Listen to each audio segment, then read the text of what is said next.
Diba? Pag nakakita ng thumbnail yan na boobs, kiklik nila yun, dun sila. Yung pala, hindi naman pala ganun yung itsura. Yun na lang pala gagawin ko, no? Lahat ng thumbnails ko, papagawa ko ng boobs na lang. Oo, tapos ang daming views doon.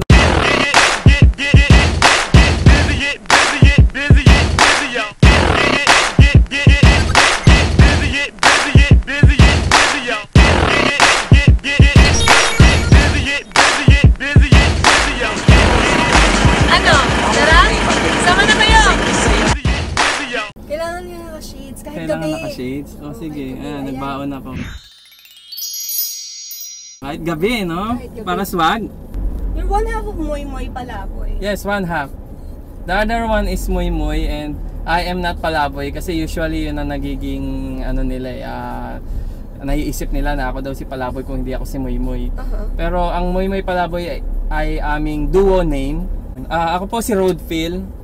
Kasi pinanindigan ko na ako si Roadfill at ayokong ako si Palaboy. Kasi yung Moy Palaboy nga is duo name namin. So yung Roadfill mo, titignan ko lang kung matatama ko Kasi di ba usually mga magulang natin, mga Pilipinong magulang, pinagsasama na yung pangalan nila para sa pangalan ng anak nila. Ito yung pangalan ng dad ko, Rodolfo.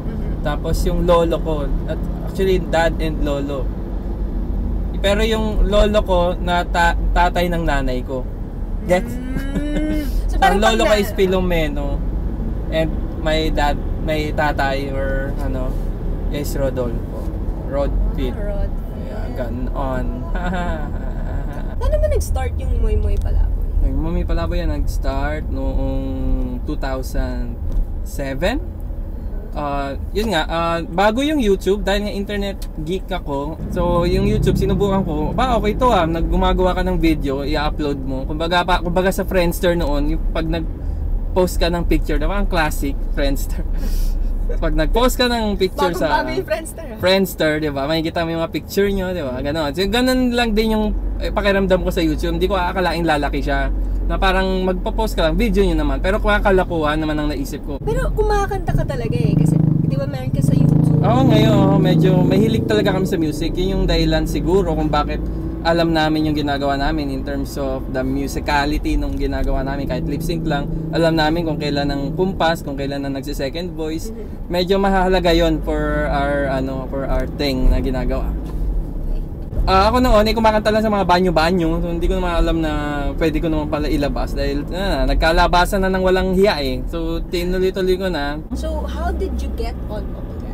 Yun na nga, dahil dun sa YouTube, na may tumawag sa amin na nag-invite kung pwedeng mag-guest sa kanila.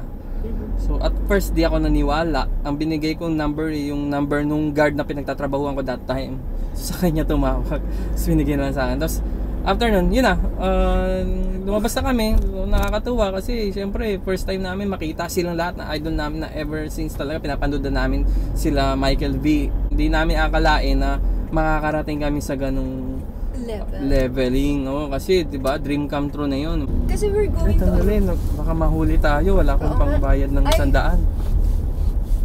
Buti kasi dito sa My Universe kailangan laging safety first. Yung mga duets na pure passion lang 'yan kasi gusto ko talaga nahilig na ako kumanta. Dahil nga mahilig na nga ako kumanta. Kaya nung nakahiligan ko kumanta, nagkaya ako ng ibang kasamang kumanta. Kasi gusto kong kumanta. Magkatunog ano ba yan? Kaya yung English kasi ako na English kanina, may kausap akong model na ipo-photoshoot ko. Hanggang 300 characters lang ang kaya ko ma-provide ngayong araw. Naubos na. Na characters ng English. So medyo foreigner ba yung model? May ipo-photoshoot ako kasi minsan nagpo-photoshoot din ako. Talagang ginagawa, no? Dami mo namang ginagawa. Napaka-busy mo naman kung sobrang salamat naman na pinaunlakan mo. You made paunlak may invitation. Okay lang. Oo naman, para sa ating mga fellow YouTubers. Yeah, in the bright side. Which, thanks God.